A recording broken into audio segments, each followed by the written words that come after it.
nome do Pai, do Filho e do Espírito Santo. Amém. Hoje é domingo, dia 2 de junho, dia do Senhor, dia de ir à missa, dia de bebermos da fonte, dia de podermos comungar Jesus Eucarístico, dia de nos aproximarmos mais de Deus. Domingo não é só dia de descanso, não. É o dia do Senhor. É o dia de podermos consagrar o nosso tempo a Deus. Então vamos ouvir o Evangelho de hoje. O Evangelho de hoje é o Evangelho de São Marcos, capítulo 2, versículos de 23 até o capítulo 3, até o versículo 6. Jesus estava passando por uns campos de trigo em dia de sábado. Seus discípulos começaram a arrancar espigas enquanto caminhavam. Então os fariseus disseram a Jesus: olha, por que eles fazem em dia de sábado o que não é permitido? Jesus lhes disse: por acaso nunca lestes o que Davi e seus companheiros fizeram quando passaram necessidade e tiveram fome?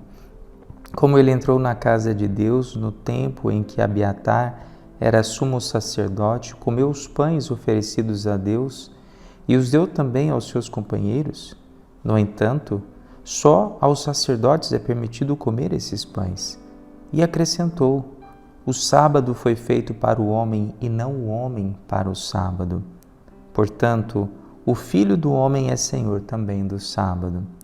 Jesus entrou de novo na sinagoga. Havia ali um homem com a mão seca. Alguns observavam para ver se haveria de curar em dia de sábado, para poderem acusá-lo. Jesus disse ao homem da mão seca: levanta-te e fica aqui no meio. E perguntou-lhes: é permitido no sábado fazer o bem ou fazer o mal? Salvar uma vida ou deixá-la morrer?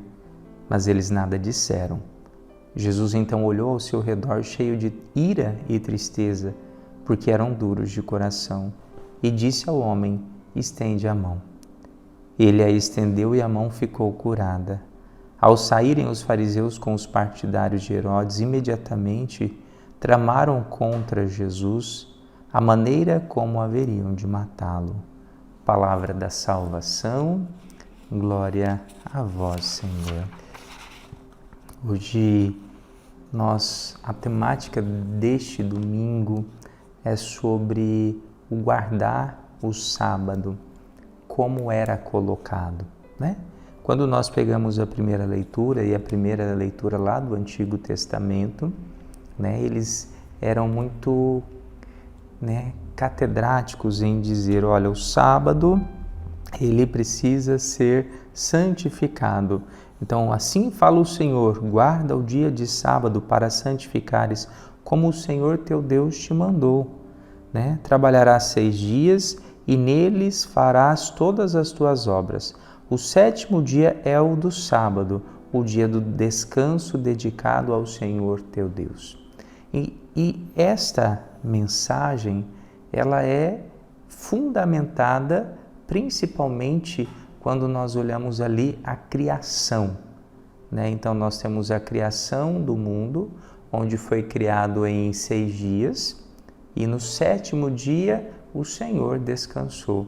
E é interessante a gente poder olhar aqui nessa passagem, porque a passagem vai dizer: olha, não farás trabalho algum, nem tu, nem teu filho, nem tua filha, nem teu escravo, nem tua escrava, nem teu boi, nem teus animais, nem o estrangeiro, para que assim teu escravo e tua escrava repousem da mesma forma que tu. É o respeito, principalmente a essa realidade do descanso. Nós precisamos descansar, Então, assim, é uma organização, e aí a gente precisa entender isso, onde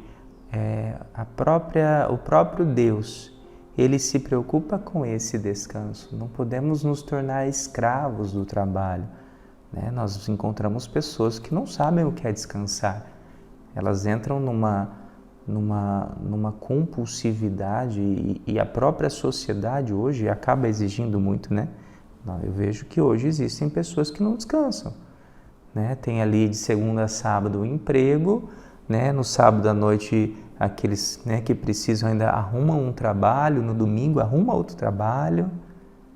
E vai chegar um momento que a pessoa vai até adoecer, né? O burnout é exatamente isso, é a pessoa que ela adoece pelo excesso, ela entra num grau de estresse, de estafa, que faz muito mal, né? Então, às vezes, você precisa se priorizar. Mas tá tão difícil para conseguir as coisas, às vezes a gente precisa fazer isso, concordo. Mas desde que você também respeite o teu corpo, senão todo o dinheiro que você vai ganhar, depois você vai gastar. Mas não é gastar adquirindo coisas, não. É gastar para cuidar da sua saúde, porque você adoeceu. Então, fique atento a isso. Quando nós olhamos essa passagem da primeira leitura, né, fica aquela dúvida: padre, a Bíblia fala para guardar o sábado, e por que a gente guarda o domingo? Nós guardamos o domingo porque o domingo é o dia do Senhor. É o dia do Senhor, é o dia da ressurreição.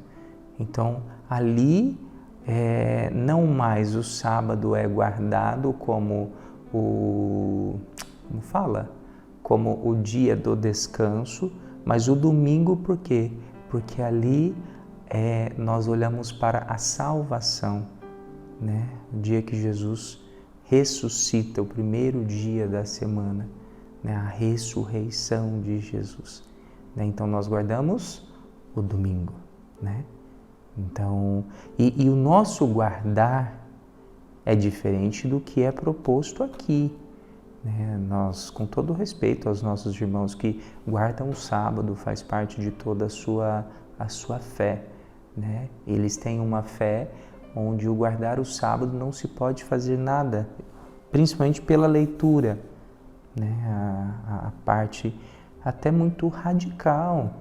Só que aí a gente pega o evangelho de hoje. O que a gente está vendo no evangelho de hoje? Jesus, ele se colocando contra o radicalismo, né? Então não se podia fazer nada no sábado. Os discípulos de Jesus começaram a arrancar as espigas e comer, né? E aí, e por que eles começaram a arrancar as espigas e comer? Eles estavam famintos, com fome, passando mal de fome, né? Ah, mas não pode.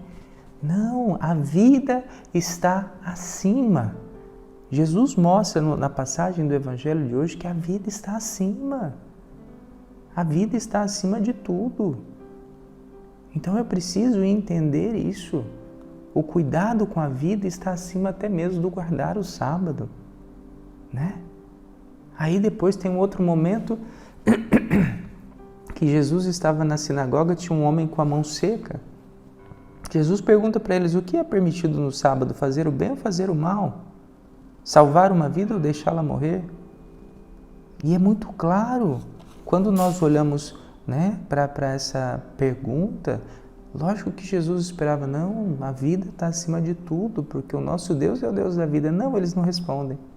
E aí Jesus, ele olha cheio de ira e tristeza, né?